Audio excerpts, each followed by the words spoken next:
વિદ્યાર્થી મિત્રો, આપણે શણ કાપડના ઉદ્યોગની વાત કરવાની છે। શણ એ બીજા ક્રમે આવતો ભારતનો મુખ્ય ઉદ્યોગ છે। પહેલું આવે છે સુતરાઉ કાપડ, ત્યાર પછી આવે છે શણ। તો શણ છે એ પણ ખૂબ જ મહત્વનું છે। અહીંયા શણથી બનેલી ચીજ વસ્તુઓના ઉત્પાદનમાં ભારતનું સ્થાન છે એ પ્રથમ આવે છે। શણની નિકાસમાં બાંગ્લાદેશ પછી, એટલે કે શણની જે નિકાસ થાય છે આખા વિશ્વની અંદર, એમાં બાંગ્લાદેશ પછી ભારતનો બીજો ક્રમ આવે છે। દેશના શણના કુલ ઉત્પાદનની જો વાત કરવામાં આવે તો કુલ ઉત્પાદનમાં આપણા ભારત દેશની અંદર બંગાળ, ફક્ત એક બંગાળ રાજ્ય 80% ભાગ ભજાવે છે, 80% ઉત્પાદન કરે છે શણનું। આંધ્રપ્રદેશ છે એ 10% કરે છે, અને બાકીનું જે 10% વધે છે એ બાકીનું બિહાર, ઉત્તર પ્રદેશ, મધ્યપ્રદેશ, ઓરિસ્સા, અસમ, ત્રિપુરા આ શણનું 10% ઉત્પાદન કરે છે। તો આપણે કહી શકીએ કે સૌથી વધુ જો શણનું કોઈ ઉત્પાદન કરતું રાજ્ય હોય તો એ છે બંગાળ। શણની અંદર સંશોધિત કરવા પુષ્કળ પાણીની જરૂર પડે છે, તેથી બંગાળની અંદર હુગલી નદી કિનારે તેના ઉદ્યોગો આવેલા છે, તેમને સંશોધિત કરવામાં આવે છે।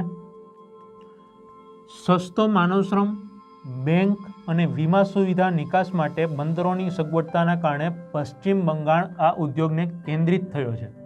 ત્યાં વધુ પ્રમાણમાં વસ્તી વધારાને લીધે ત્યાં વધુ પ્રમાણમાં આપણે સસ્તો માનવશ્રમ પણ મળી રહે છે, હુગલી નદીને કારણે પાણી પણ બારેમાસ મળે છે, અને વધુ પ્રમાણમાં બેંકો અને વીમાની સુવિધાને લીધે, પરિવહન સુવિધાને લીધે આ ત્યાં કેન્દ્રિત થયો છે શણ ઉદ્યોગ।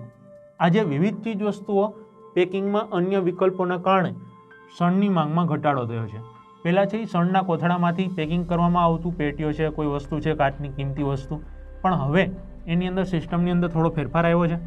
થર્મોકોલની શીટ, પ્લાસ્ટિક, આ બધાના કાગળ, એના બધાના પેકિંગ થવા માંડ્યા, જેથી કરીને શણની માંગ ઘટવા માંડી। વધુ ઉત્પાદન ખર્ચ તથા આંતરરાષ્ટ્રીય બજારમાં શણની ઘટતી જતી માંગ જેવી સમસ્યાઓનો સામનો પણ અત્યારે શણ ઉદ્યોગ કરી રહ્યું છે। ત્યાર પછી આપણે વાત કરીએ રેશમી કાપડ।